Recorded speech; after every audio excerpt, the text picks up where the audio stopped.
యెరూషలేమును స్థాపించే వరకు, లోకమంతట దానికి ప్రసిద్ధి కలుగు చేయ వరకు ఆయనను విశ్రమింపనీయకుడి.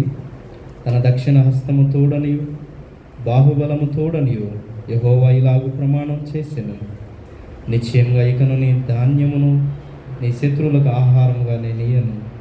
నీవు ప్రయాసపడి తీసిన ద్రాక్ష రసమును అన్యులు త్రాగరు. ప్రార్థించుదాం. పరిశుద్ధుడైన మా తండ్రి, నీ పరిశుద్ధమైన శ్రేష్టమైన నామాన్ని స్తుతించి ఘనపరుచున్నాము. కీర్తనల ద్వారా, ఆరాధన ద్వారా నీ నామాన్ని మహిమపరిచి ఉన్నాము. నీకే మహిమ, ఘనత, ప్రభావములు చెందుగాక. దేవా, నీ పరిశుద్ధ వాక్యాన్ని ధ్యానిస్తుండగా నా నోట నా మాటలు దాచి నా ద్వారా ప్రభా నీవు మాట్లాడండి. నా నోటిని బూరగా వాడుకోనండి. నీ పరిశుద్ధ వాక్యము నీ ప్రిబిడలు విని గ్రహించే ప్రభా ఆత్మీయ ఫలములు ఫలించినట్లుగా కృప దయచేయండి. నన్ను నీ ప్రిబిడలను నీ వారిని సంఘమును పరిశుద్ధాత్మతో నింపమని యేసుక్రీస్తు నామములో వేడుకొని ప్రార్థిస్తున్నాము తండ్రి. ఆమేన్. క్రీస్తు యేసునందు ప్రియమైన వాళ్ళను, తన ప్రభువును రక్షకుడైన యేసుక్రీస్తు నామములో మీ అందరికీ శుభాభివందనాలు తెలియజేస్తున్నాను. మొదటిగా దేవాతి దేవునికి కృతజ్ఞత స్తుతులు చెల్లిస్తున్నాను. ఈ టెబర్నికల్ లూథరన్ సంఘములో పరిచర్య జరిగించడానికి, దైవ సేవ జరిగించడానికి దేవుడు నాకు ఇచ్చిన ఈ అవకాశాన్ని బట్టి దేవాతి దేవునికి నేను కృతజ్ఞతాస్తుతులు చెల్లిస్తున్నాను. అలాగే మరి సీనియర్ పాస్టర్ గారు రెవరెండ్ ప్రసన్న కుమార్ అయ్య గారికి ప్రత్యేకించి వందనాలు తెలియజేస్తున్నాం. వారు ఎంతో చక్కగా దైవ సేవ మరి జరిగించి ఏఎల్సి ట్రెజరర్గా వారు పనిచేసి ఈ సంఘమందు మంచి పరిచర్య చేసి మీరు వారిని అభిమానించడానికి చాలా చక్కటి ప్రేమను మీ అందు వారు కనబరిచి మంచి పరిచర్య జరిగిస్తున్నారు. వారికి ప్రత్యేకించి వందనాలు తెలియజేస్తున్నాను. అలాగే ప్రేమతో ఆహ్వానించినటువంటి మీ అందరికీ ప్రత్యేకించి నా వందనాలు తెలియజేస్తున్నాం. అలాగే మరి నేను ఇక్కడికి రావటానికి మరి రాజ్ కుమార్ గారి కుటుంబం, బెన్హార్ గారు వారు మరి బిషప్ గారి దగ్గర మాట్లాడి జూలై 11వ తారీఖు వారు ఏఎల్సి ఆఫీస్ దగ్గర నన్ను చూడటం, నేను వారిని చూడటం పరిచయం ఏర్పడింది. ఆ రోజే నా పుట్టినరోజు, బర్త్డే రోజు వారు నాకు మంచి విందును ఏర్పాటు చేశారు. బిషప్ గారితో పాటు ఏర్పాటు చేసి బర్త్డే సెలబ్రేషన్స్ వారు జరిపించారు. ఆ రోజుతోటి ఈ సంఘానికి దేవుడు నన్ను కాపరిగా నియమించినందుకు ప్రత్యేకించి దేవునికి సంఘానికి నా నిండు వందనాలు తెలియజేస్తున్నాను. Thank you. చదవబడిన 3 లేఖనాలు మీరు విన్నారు. యెషయా గ్రంథము 62వ అధ్యాయము 6 నుంచి 12 వచనములు. అపోస్తలుడైన పౌలు తిమోతికి రాసిన మొదటి పత్రిక 6వ అధ్యాయము 6 నుంచి 12 వచనాలు. అలాగే మార్కు సువార్త 4వ అధ్యాయము 26 నుంచి 29 వచనాలు. దీనిలో కూడా యెషయా గ్రంథాన్ని ఆధారం చేసుకొని డోంట్ బీ సైలెంట్, మౌనంగా ఉండకు అనే అంశాన్ని ధ్యానం చేసుకున్నాం. మౌనంగా ఉండకు. యెషయా గ్రంథము చాలా ప్రత్యేకమైన గ్రంథం. బైబిల్లో మనకి 66 పుస్తకాలు ఉన్నట్టే యెషయా గ్రంథము 66 అధ్యాయాల చేత నింపబడినటువంటి చక్కటి గ్రంథం. ఈ యెషయా గ్రంథము చాలా ఆసక్తికరమైనది. అయితే దీనిలో ఉండినటువంటి భావమంతా కూడా ఇశ్రాయేలులకు దేవునికిని, అలాగే ఇశ్రాయేలులకు అన్యరాజ్యాలకు మధ్య ఏర్పడిన వివాదాలు, సమస్యలను గురించి పరిపూర్ణంగా మాట్లాడినటువంటి గ్రంథం యెషయా గ్రంథం. ఈ యెషయా గ్రంథాన్ని 3 భాగాలుగా చేస్తారు. మొదటి 39 అధ్యాయాలను ఒక భాగంగా, అలాగే తర్వాత 40 నుంచి 55 అధ్యాయాల వరకు ఒక భాగంగా, 56 నుంచి 66 అధ్యాయాల వరకు మరొక భాగంగా, 3 భాగాలుగా ఈ యెషయా గ్రంథాన్ని విభజించటం జరిగింది. అలాగే మొదటి భాగము యెషయా గ్రంథము మొదటి అధ్యాయం 39 వచనం నుంచి అది చెరకు ముందు కాలముగా, 40 అధ్యాయం నుంచి 55 అధ్యాయం వరకు అది చెరకాలముగా, 56వ అధ్యాయం నుంచి 66వ అధ్యాయం వరకు తర్వాత కాలంగా విభజించారు. అయితే ఈ యెషయా గ్రంథం మొదటి 39 అధ్యాయాల వరకు ప్రవచనాలు ఇశ్రాయేలుల పాపాన్ని గురించి, వారి చెడుతనం తీవ్రత గురించి మాట్లాడిన విధానం. కొన్ని ప్రవచనాలు మనకు తెలుసు, యెషయా మొదట నుంచి చిగురు పుట్టును, ఇలాంటి ప్రవచనాలు మొదటి భాగంలో కొన్ని మనం చూస్తుంటాం. అలాగే వారి పాపాన్ని గురించి కూడా యెషయా గ్రంథకర్త మొదటి భాగంలో తెలియజేస్తాడు. రెండవ భాగంలో 40 నుంచి 55 అధ్యాయాల వరకు భాగంలో వారిని దేవుడు ఆదరిస్తూ, వారిని బలపరుస్తూ, వారిలో ఉన్నటువంటి నిరాశను తొలగిస్తూ వారిని అభయమిస్తున్నటువంటి అధ్యాయాలుగా మనం జ్ఞాపకం చేసుకుంటాం. అలాగే 56 నుంచి 66 అధ్యాయాల వరకు వారిని తిరిగి పునరుద్ధరిస్తున్నటువంటి విధానం, రెస్టోరేషన్, వారిని తిరిగి బలపరుస్తున్నటువంటి విధానాన్ని ఈ యెషయా గ్రంథము జ్ఞాపకం చేస్తుంది.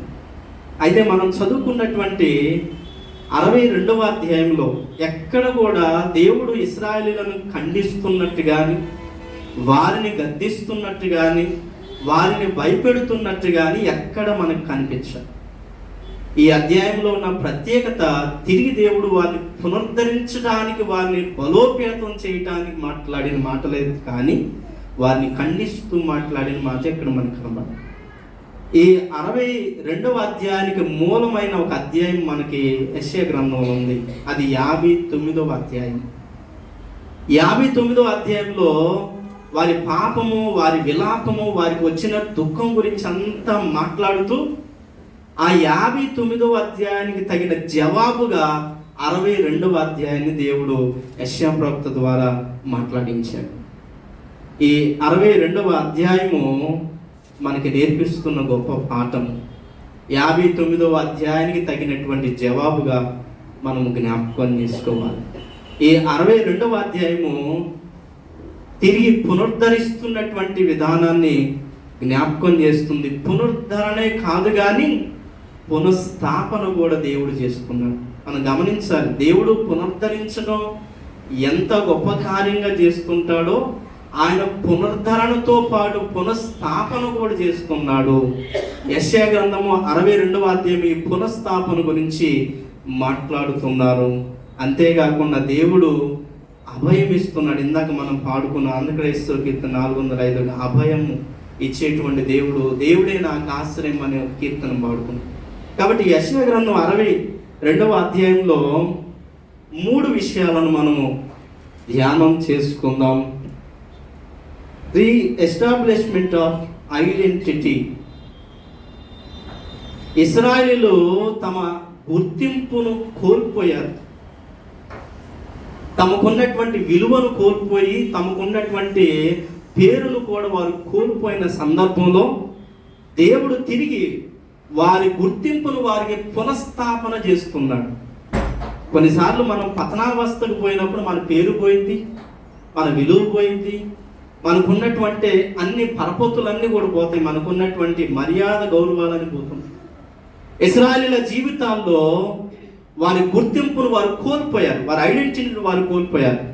దానికి కారణం కూడా యెషయా గ్రంథంలో మొదటి అధ్యాయంలో జ్ఞాపకం చేస్తాడు. వారిని యెషయా గ్రంథకర్త ఏమని సంబోధించాడో మనం చూస్తాం. మొదటి అధ్యాయము 4-5 వచనాలు చూస్తే అక్కడ ఇశ్రాయేలీయుల గురించి రాయబడిన పదజాలాలు చాలా భయంకరమైన పదజాలం. వాస్తవంగా ఇశ్రాయేలీయులు ఎవరు?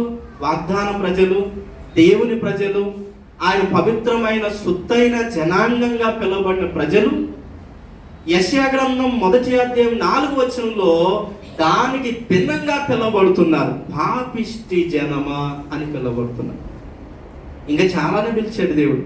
పాపిష్టి జనమా, అలాగే చంచలమైన జీవితాలు కలిగిన వారులారా అని మొదటి అధ్యాయము 4వ వచనంలో మనం ఒకసారి జ్ఞాపకం చేసుకుందాం. పాపిష్టి జనమా, దోషభరితమైన ప్రజలారా, దుష్ట సంతానమా, చెరుపు చేయు పిల్లలారా, మీకు శ్రమ. వారు యెహోవాను విసర్జించి ఉన్నారు, ఇశ్రాయేలు యొక్క పరిశుద్ధ దేవుని దూషింతులు, ఆయనను విడిచి తొలగిపోయి ఉన్నారు. వారి ఐడెంటిటీని వారు కోల్పోయారు. వారి పేరును దేవుడు మార్చాడు. వారి పేరును దేవుడు తిరిగి వేరుగా పిలుస్తున్నాడు. పిలవకూడని పేరుతో పిలుస్తున్నాడు. యేసుక్రీస్తు కాలానికి వచ్చేసరికి ఇశ్రాయేలీయులను, యూదులను బాప్తిస్మిచ్చి యోహాను ఒక పిలుపుతో పిలిచాడు. భయంకరమైన పిలుపు, సర్పసంతానం అనే పిలుపు పిలిచాడు. కొన్నిసార్లు మనము దేవుడు మనకి ఇచ్చినటువంటి గుర్తింపును, దేవుడు మనకి ఇచ్చినటువంటి ఆ విలువను, ఆ పేరును మనము కోల్పోవలసి వస్తుందేమో జ్ఞాపకం చేసుకోవాలి.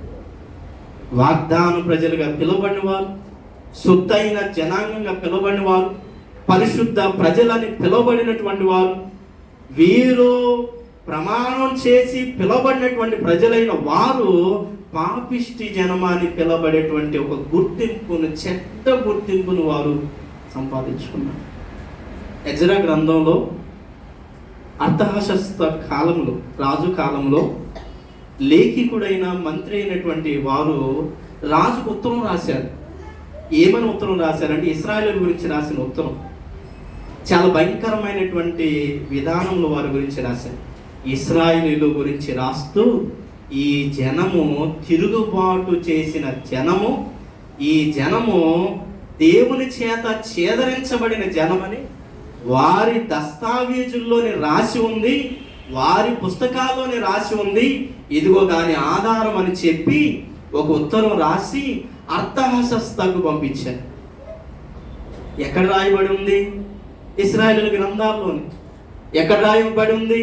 వారి ప్రవక్తల పుస్తకాల్లో రాయబడి ఉన్నటువంటి మాటలనే ఈ అర్థహశస్తకు లేఖికుడైన మంత్రి అయినటువంటి వారు రాసి, ఉత్తరం రాసి పంపిస్తున్నారు. ఎజ్రా గ్రంథము 4వ అధ్యాయము 15వ వచనాన్ని ఒకసారి జ్ఞాపకం చేసుకుందాం. ఎజ్రా గ్రంథము 4వ అధ్యాయము 15వ వచనం. మరియు తమ పూర్వీకులు రాయించిన రాజ్యపు దస్తావేజులను చూచినెడలా ఈ పట్టణపు వారు తిరుగుబాటు చేయవారు గాను, రాజులకును దేశములకును హాని చేయవారు గాను, కలహకారులు గాను కనబడుదురనియో, అందువలన ఈ పట్టణము నాశనం పొందిననియో రాజ్యపు దస్తావేజుల వలననే తమకు తెలియదు. ఏమని రాస్తుందో చూడండి.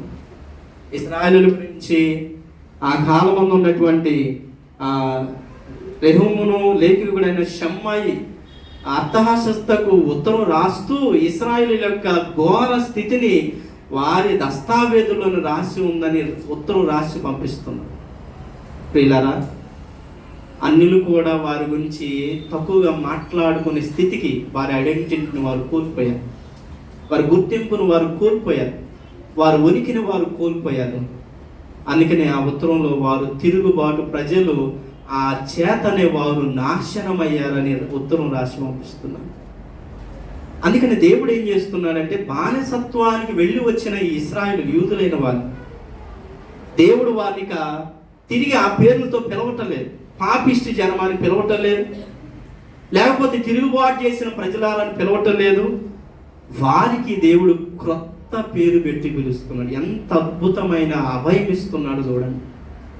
కొన్నిసార్లు మనం అనేక సందర్భాల్లో అవమానపరచబడి, అనేక సందర్భాల్లో నింద వేయబడి, లేకపోతే ఎంతో దీన దశకు వెళ్ళినప్పుడు, లోకం మనల్ని ఆదరించకపోయినప్పటికీ దేవుడు మనల్ని ఆదరించి కొత్త పేరు పెట్టి పిలిచి తిరిగి మన విలువను, మన గౌరవాన్ని, మనకున్నటువంటి ఘనతను దేవుడు తిరిగి మనకి ఇస్తాడు. అందుకని యెషయా గ్రంథం 62వ అధ్యాయంలో దేవుడు తిరిగి వారి ఐడెంటిటీని, ఇది న్యూ ఐడెంటిటీ, క్రొత్త గుర్తింపును దేవుడు వారికి ఇస్తున్నాడు. చదువుదాం. యెషయా గ్రంథము 62వ అధ్యాయము 2వ వచనాన్ని చదువుదాం. నీవు యెహోవా చేతిలో భూషణ కిరీటముగాను నీ దేవుని చేతులు 3వ వచనం, నీ దేవుని చేతులు రాజకీయ మకుటముగాను ఉందువు, విడువబడిన దానమని ఇక మీదట నీవు అనబడవు, పాడైనదై ఇకను నీ దేశమును గురించి చెప్పబడదు, హెప్సిబా అని నీకును బ్యూలా అని నీ భూమికి నీ పేర్లు పెట్టబడు, యెహోవా నిన్ను గూర్చి ఆనందించున్నాడు. చివరి చరణంలో కూడా మనం చూస్తే 12 చివరి లైన్లో నీకు పేరు కలుగుననేటువంటి మాటను జ్ఞాపకం, కొత్త పేరుని, నూతన పేరుని వారికి నామకరణం చేస్తూ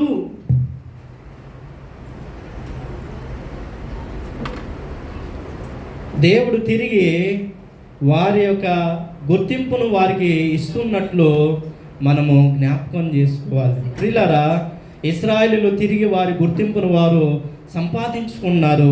అది దేవుని దయ, అది దేవుని కృప, అది దేవుని యొక్క మహావాత్సల్యమును దేవుడు వారి ఎడల చూపిస్తూ వారికి తిరిగి నామకరణం చేసుకున్నాడు. హెప్సిబా అనగా మనం ఇష్టురాలు, తర్వాత బ్యూలా అనగా పతివ్రత అనేటువంటి పవిత్రమైనటువంటి జీవితాన్ని, పవిత్రమైన ఉద్దేశాన్ని దేవుడు మరలా తిరిగి యూదులకును ఇశ్రాయేలులకును ఇస్తున్నాడు. మనం చదువుకున్న తిమోతి పత్రికలో కూడా, మొదటి పత్రిక 6వ అధ్యాయము 12వ వచనంలో దేవుడు మనలను కూడా ఏమని పిలుస్తున్నాడు చూడండి. మనల్ని పిలుస్తున్నటువంటి పిలుపును అక్కడ పౌలు భక్తుడు జ్ఞాపకం చేస్తున్నాడు. విశ్వాస సంబంధమైన మంచి పోరాటం పోరాడము, నిత్య జీవమును చేపట్టుము, దాన్ని పొందుటకు నీవు పిలవబడితివి, నీవు అనేక సాక్షులు ఎదుట మంచి ఒప్పుకోండి. ఎందుకు పిలవబడ్డాం? ఎందుకు దేవుడు నామకరణం చేస్తున్నాడు? ఎందుకు యేసుప్రభు వారు సిలువలో మరణించాడు? ఎందుకు యేసుప్రభు వారు ఈ లోకానికి వచ్చి ఆయన పరిశుద్ధమైన రక్తాన్ని చిందించాడంటే, మనము అనేకులు ఎదుట సాక్షులుగా ఉండటానికి, నూతనమైన జీవితాన్ని జీవించడానికి ఆయన మనల్ని పిలిచి ఉన్నాడు, నూతన పేరు పెట్టి.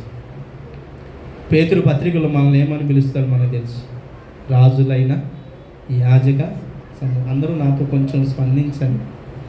రాజులైన యాజక సమూహం, సొత్తైన ప్రజలుగా దేవుడు మనం పిలిచాడు. లోకంలో క్రైస్తవ్యంలో బాగా పరిచయమైన పదం పాపి, పాపులు, పాపి అనే పదం. అన్నిలు కూడా మనల్ని ఎగతాళి చేస్తారు.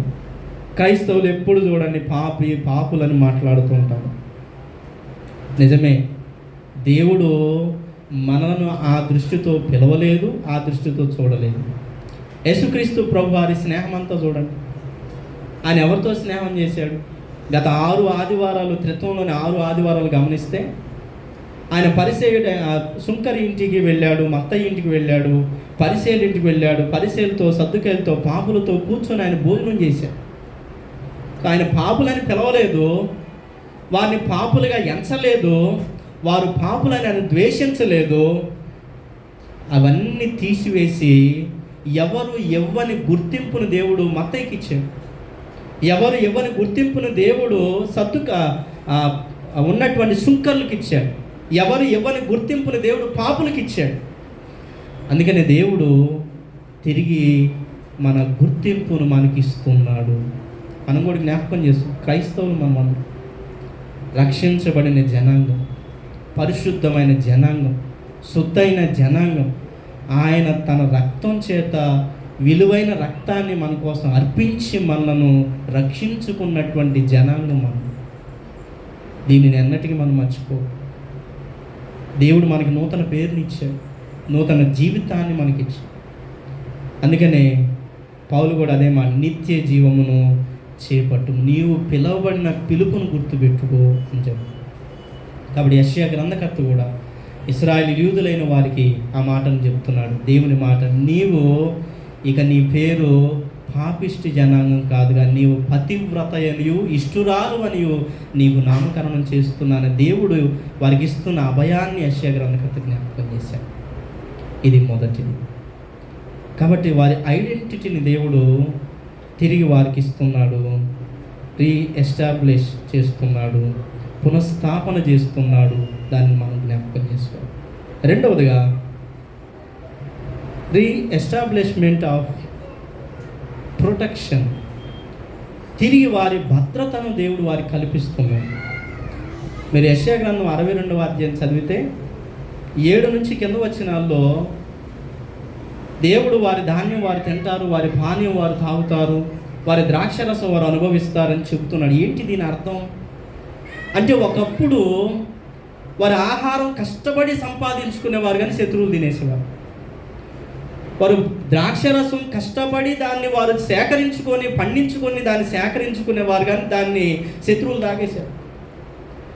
కష్టపడిందేమో ఇశ్రాయేలీయులు, అనుభవించిందేమో అన్యులు. కష్టపడిందేమో ఇశ్రాయేలీయులు, అనుభవించింది ఫిలిస్తీయులు. కష్టపడిందేమో ఇశ్రాయేలీయులు, అనుభవించింది అష్షూరీయులు.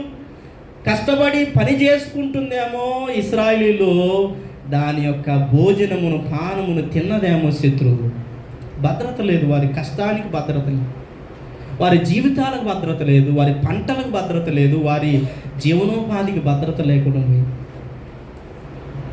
అందుకనే వారు ఏ సందర్భాల్లో భద్రతను కోల్పోయారో, శత్రువులు వారి ఆహారాన్ని ఎలా తీసుకొని పోయారో యెషయా 16వ అధ్యాయంలో జ్ఞాపకం చేస్తాడు. యెషయా గ్రంథము 16వ అధ్యాయం మనము జ్ఞాపకం చేసుకుందాం. 9వ వచనాన్ని చదువుదాం.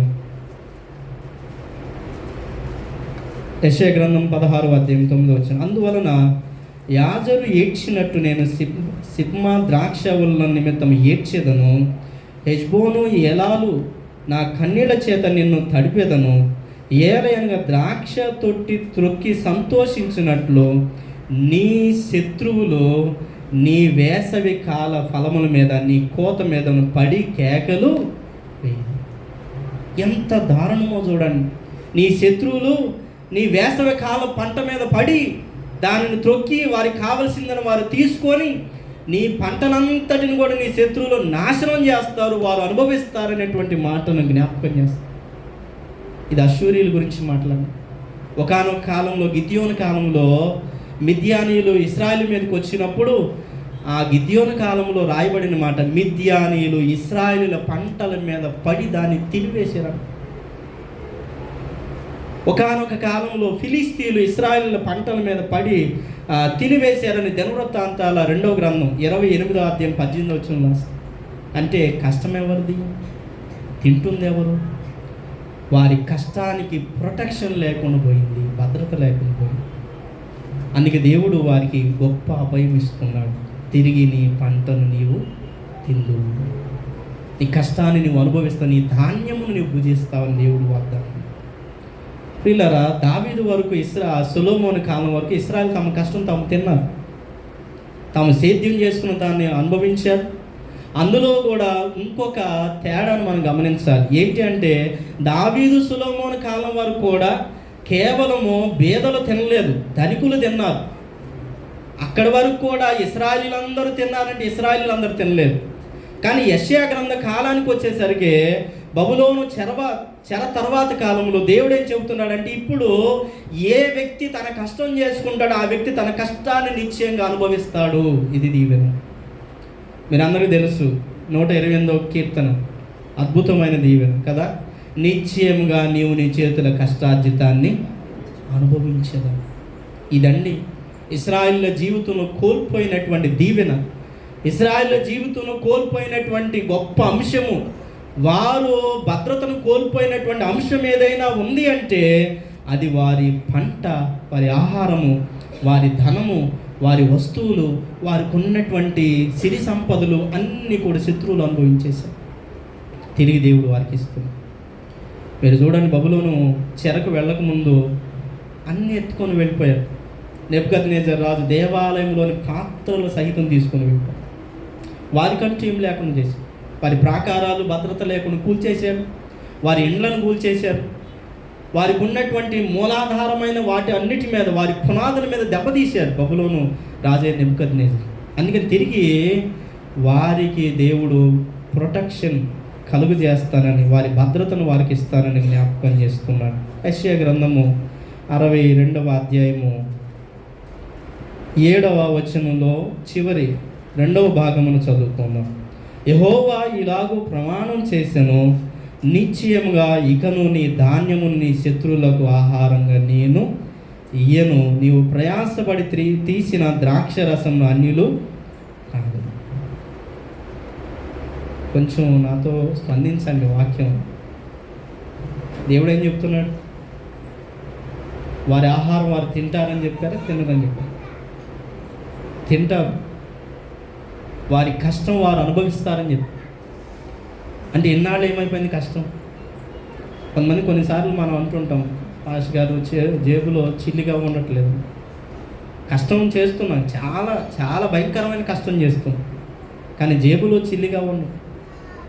కానీ ఏమైపోతుంది? మన కష్టానికి భద్రత లేకుండా పోయింది, మనం చేస్తున్నటువంటి పనికి భద్రత లేకుండా పోయింది, జీవితానికి భద్రత లేకుండా పోయింది, ఉన్నటువంటి జీవన వ్యవస్థకు భద్రత లేకుండా పోయింది. అందుకని దేవుడు తిరిగి వారికి అన్ని విధాలు, ఒక విధానం కాదు, ఆర్థికంగానే కాదు, పంటల విధానంలోనే కాదు, అన్ని రీతుల తిరిగి వారి భద్రతను వారికి ఇస్తాను. వారి ఇండ్లు కానీ, వారి ప్రాకారాలు కానీ, వారి ఆర్థిక, వారి పంటలు, వారి జీవన వ్యవస్థకి దేవుడు భద్రతనిస్తున్నాను. అందుకని దేవుడు మనకు అభయం ఇచ్చే దేవుడు. కోటయు నాకు ఆశ్రయమైన దేవుడు. ఇందాక మనం పాడంగా ఆంధ్రప్రదేశ్, పిశాచి నన్ను ఏం చేయగలిగింది?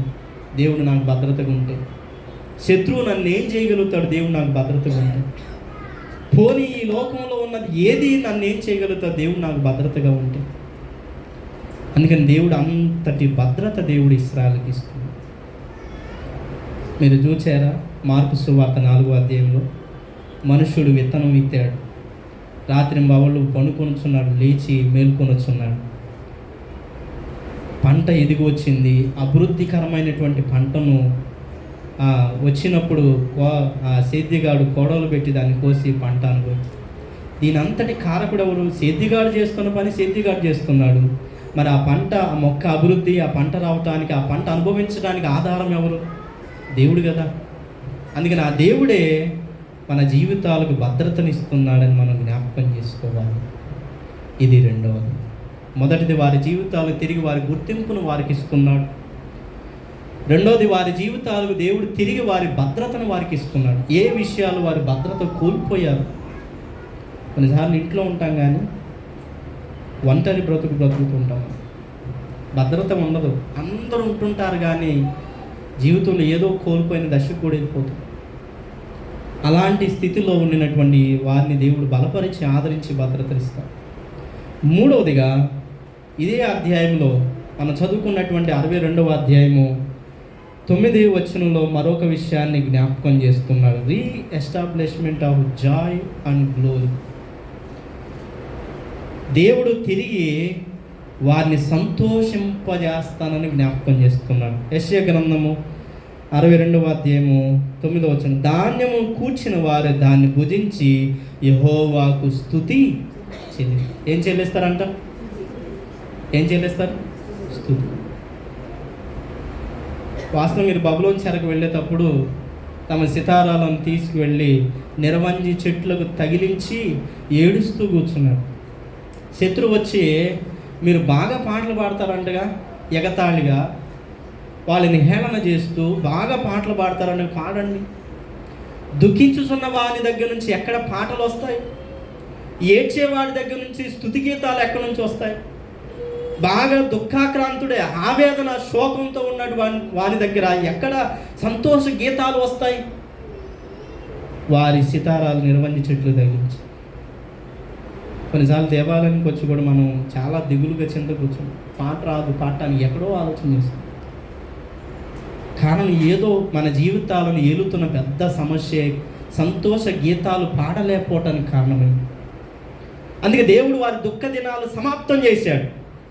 ఏ చెట్లకైతే తమ సితారాలను తగిలించారో ఆ చెట్ల నుంచి తమ సితారాలను తీసుకొని తిరిగి వచ్చి, తిరిగి యెరూషలేములో వారు తమకున్నటువంటి స్థలాలను, తమ ఇండ్లను స్వాధీనం చేసుకొని తిరిగి వాటిని పునరుద్ధరించుకొని వారి పంటలు వారు పండించుకొని అప్పుడు ఆ పంటను బట్టి దేవుణ్ణి స్తుతిస్తున్నారంటే, దేవునికి స్తోత్రము గానము చేశారంట. ఎంత అద్భుతమైనటువంటి స్థితి ఇస్తున్నారు. అందుకని ఈ మూడో విషయంలో దేవుడు ఇశ్రాయేలు సంతోషించడానికి కారణం, ఇశ్రాయేలు తిరిగి దేవుని మహిమపరచడానికి గొప్ప ఆశీర్వాదం ఇస్తుంది. వారిని తిరిగి పునఃస్థాపన చేస్తుంది. అందుకనండి ప్రియులారా, లోకం మనల్ని పునఃస్థాపన చేయలేదు, లోకం మనల్ని పునరుద్ధరించడం కూడా లేదు. మనల్ని పునరుద్ధరించగలిగింది, మనల్ని పునఃస్థాపన చేయగలిగింది దేవుడే.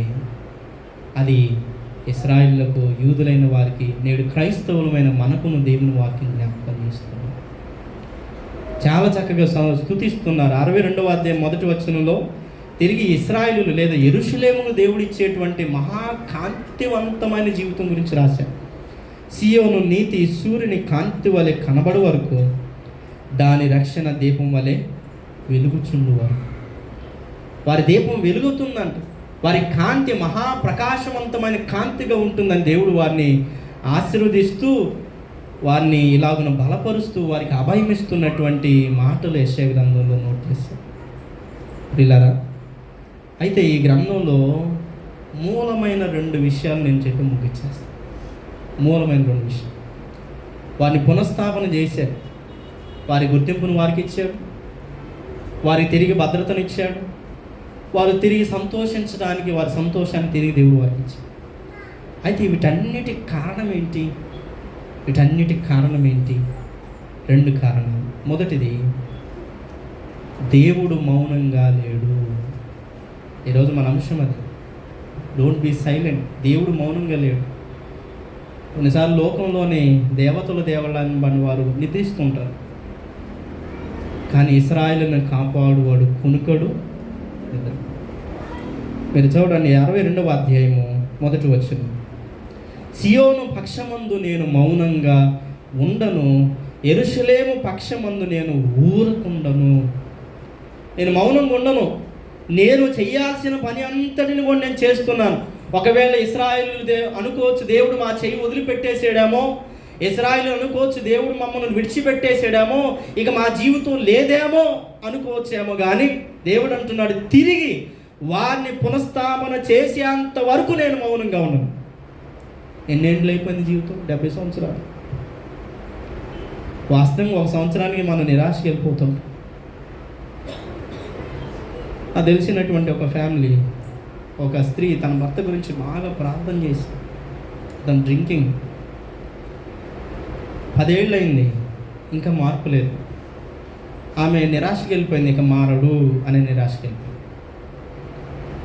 మరి ఇశ్రాయేలు ఎన్ని సంవత్సరాలు ఉన్నారు? 70 సంవత్సరాలు. యూదులు బబులోను చెరలో 70 సంవత్సరాలు. ఈ 70 సంవత్సరాల బబులోను చెరకు వెళ్ళిపోయిన వీరికి ఆశ పుట్టిద్దా? ఎక్కడైనా బలమైనటువంటి కోరిక, దేవుడు చేస్తాడనే కోరిక పుట్టిద్దా? ఆశ. అలాంటి విధానంలో దేవుడు వారిలో నిరాశ, నైరాశ్యాలు, వారికి ఉన్నటువంటి బలహీనమైన మనసును తొలగిస్తూ, నేను మిమ్మల్ని తిరిగి పునఃస్థాపన చేసేంత వరకు నేను మౌనంగా ఉండను. నేను బైబిల్లో మనకి చాలా అద్భుతమైన మాట, ఇమ్మానుయేలు దేవుడు మనకు తోడైంది, ఆయన కాపాడువాడు, కునుకడు నిద్ర. మోషేకి దేవుడు చెప్పిన మాట, నేను ఉన్నవాడను. సో మధ్యలో ఆయన ఎక్కడికో వెళ్ళిపోయే దేవుడు కాదు, మధ్యలో విస్మరించే దేవుడు కాదు, మధ్యలో ఆయన మన లోపాన్ని చూపెట్టి మనల్ని కించపరిచే దేవుడు కాదు, తిరిగి మనల్ని పునఃస్థాపన చేసేటువంటి దేవుడు. ఆయన మౌనంగా లేడు. అయితే రెండవది మన సంగతి. మీరు యెషయా గ్రంథం చూడండి, కాపలాదారులు మౌనంగా లేరు, జ్ఞాపకకర్తలు మౌనంగా లేరు. ఎప్పటి వరకు మౌనంగా ఉన్నారంట వారు? తిరిగి దేవుడు యెరూషలేమును తిరిగి స్థాపించే వరకు, ఇశ్రాయేలుల జీవితాలను కట్టేంత వరకు కూడా యెహోవా జ్ఞాపకకర్తలారా మీరు మౌనంగా ఉండొద్దు, ఆయన కాపలాదారులారా, యెరూషలేము కాపలాదారులారా మీరే మౌనంగా ఉండొద్దు. ఎవరు వీరు? ప్రవక్తలు, దేవుని సేవకు మౌనంగా ఉండకూడదు.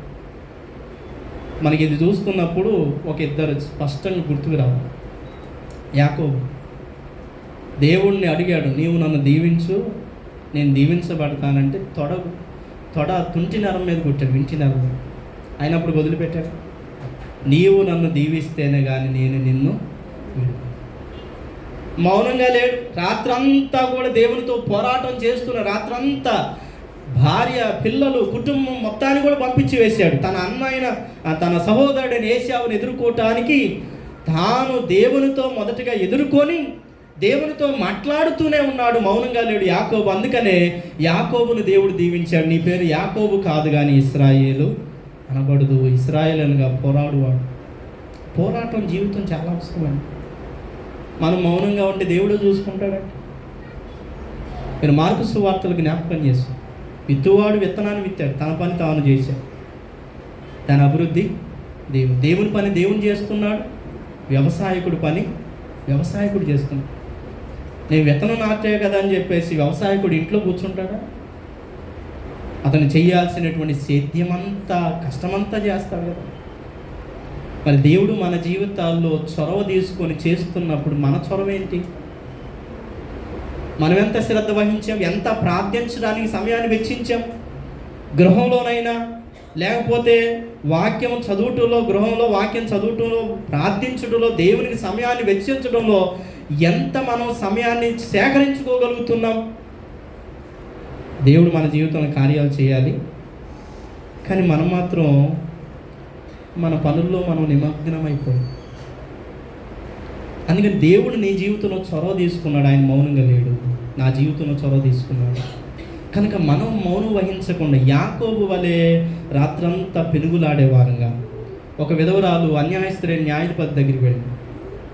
ఒకసారి వెళ్ళింది, 2 సార్లు వెళ్ళింది, 3 సార్లు వెళ్ళింది. చేదరించుకున్నాడు. విధవరాలని చిన్న చూపు చూచినప్పటికీ ఆమె వదిలిపెట్టలేదు. వాస్తవంగా విధవరాలను దగ్గరికి రానిచ్చిన సమాజం కాదా అన్నట్టు సమాజం. ఆ న్యాయాధిపతి గృహానికి వచ్చేటువంటి అర్హత కూడా లేని స్త్రీ ఆమె. కానీ ఆమె ఆ న్యాయస్థుడు కాదు, అన్యాయస్థుడైన న్యాయాధిపతి దగ్గర గోజాడి అతనికి విసుగొచ్చేంతగా చేసి, నేను ఈమెకు న్యాయము చేతును అని తనలో తాను అనుకునేటట్టు చేసి. ప్రియులారా, మన పోరాటం ఏది? మన ఆసక్తి ఏది? మనకుండినటువంటి శ్రద్ధ ఏది? దేవుడు మన పట్ల అంత శ్రద్ధ వహించి, ఇశ్రాయేలుతో దేవుడు అదే చెబుతున్నాడు, నేను మీ పట్ల మౌనంగా లేను, కానీ మీరు కూడా మౌనంగా ఉండకుండా చూడండి. యెషయా గ్రంథం 62వ అధ్యాయము 6వ వచనం చదువుదాం. యెరూషలేమా, నీ ప్రాకారము మీద నేను కావలి వారిని ఉంచి ఉన్నాను, రేయైనా పగలైన వారు మౌనంగా ఉండరు. ఎవరు మౌనంగా ఉండరంట? కావలి కాయవారు. తర్వాత 7వ వచనం, యెహోవా జ్ఞాపకర్తలారా విశ్రమింపబడి, ఆయన యెరూషలేమును స్థాపించు వరకు, లోకమంతట దానికి ప్రసిద్ధి కలుగు చేయు వరకు ఆయనను విశ్రమింప. రెస్ట్ లేదు ఇక్కడ. మనం ప్రేయర్కి అంత సమయాన్ని ఇస్తామో లేదో కానీ, ఇశ్రాయేలు 70 సంవత్సరాల తర్వాత వారి జీవితాలు, వారి వ్యవస్థ, వారి సమాజము స్థాపితం చేయబడటానికి వారిలోని జ్ఞాపకర్తలు, కాపలాదారులు, దైవ సేవకులు చేసిన పోరాటం అంతా ఇంతగా. అందుకని దేవుడు కూడా చొరవ చూపించి ఇశ్రాయేలు తిరిగి పునఃస్థాపన చేసి వారు పండుగను ఆచరించుకున్నారు. కనుక ఈ మధ్యాహ్న కాలం మందు మనల్ని మనం పరిశీలన చేసుకున్నాం. దేవుడు మనల్ని తిరిగి పునఃస్థాపించబోతున్నాడు. ఒకవేళ ఎవరైతే ఆ జీవితంలో నష్టపోయి ఉన్నారు, శ్రమపడి ఉన్నారు, అనేకమైనటువంటి నిందలు అవమానాలు పడి ఉన్నారు, తిరిగి దేవుడు వారి జీవితంలో పునఃస్థాపన చేయబోతున్నాడు. నీ గుర్తింపుని దేవుడు నీకు ఇవ్వబోతున్నాడు. నీ విలువను దేవుడు నీకు ఇవ్వబోతున్నాడు. ఎక్కడ నీ బంధువుల మధ్య పడ్డావో, శత్రువుల మధ్య పడ్డావో, నీకున్నటువంటి స్నేహితుల మధ్య నువ్వు అవమానపడ్డావో, కానీ దేవుడు తిరిగి నీ విలువ నీకు ఇవ్వబోతున్నాడు.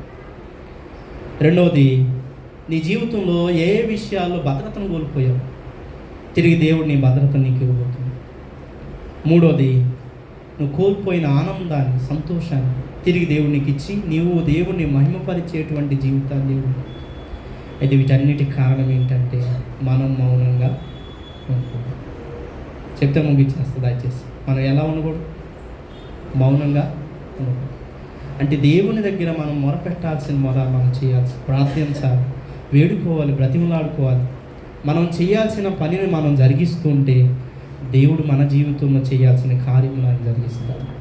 అందుకని ఆయన మౌనంగా లేడు, మనం కూడా మౌనంగా ఉండకుండా దేవుని ప్రార్థించి ఆయన ఆశీర్వాదమును పొందుదాం. పరిశుద్ధాత్మ దేవుడు అట్టి కృపా సహాయం మనందరికీ దయచేయను గాక.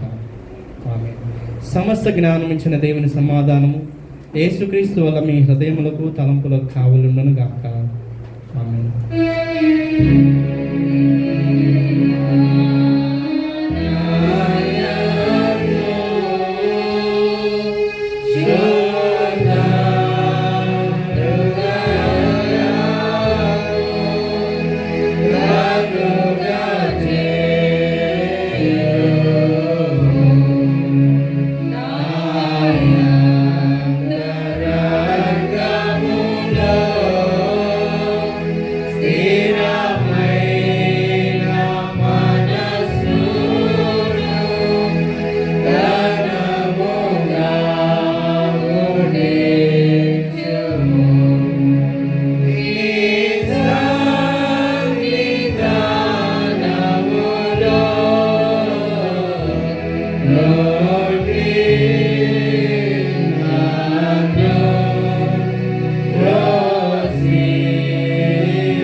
దయచేసి కూర్చున్నాండి. దేవుడు మీ జీవితాల్లో చేసిన మీరు మహోపకారం బట్టి ప్రత్యేకమైన అర్పణలు అర్పించేటువంటి వారు ఉంటే లేచి ముందుకు వస్తే మీ కొరకు ప్రార్థించేవారు. ప్రత్యేకమైన అర్పణలు చెల్లించేవారు దయచేసి లేచి ముందుకు సమీపించండి.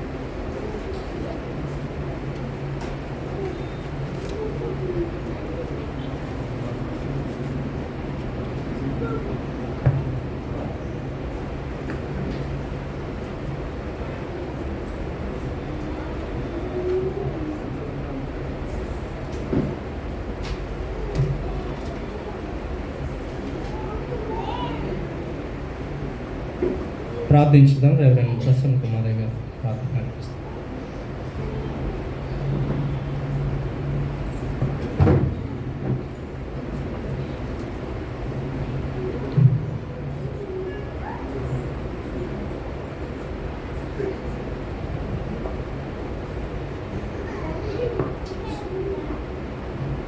ప్రేమస్వరూపైన మా దేవ, మా స్తుతులకి ఆధారపతుడు బిడ్డలు సమర్పించిన కృతజ్ఞత కనుకలు సంఘ బిడ్డలను మీరు దీవించి ఆశ్రయించు. ఇందు నిమిత్తమైతే కనుకలు సమర్పించిన మీరు ఎరిగి ఉన్నారు కనుక ప్రే బిడ్డ ఎలిజబెత్ని మీరు బలపరచండి. బిడ్డ హృదయ వాంఛను తీర్చండి. నా విషయంలో మీరు కృపదోయించి నడిపించండి. వీళ్ళు సమర్పించిన కనుకను అంగీకరించండి. ఆ విధంగా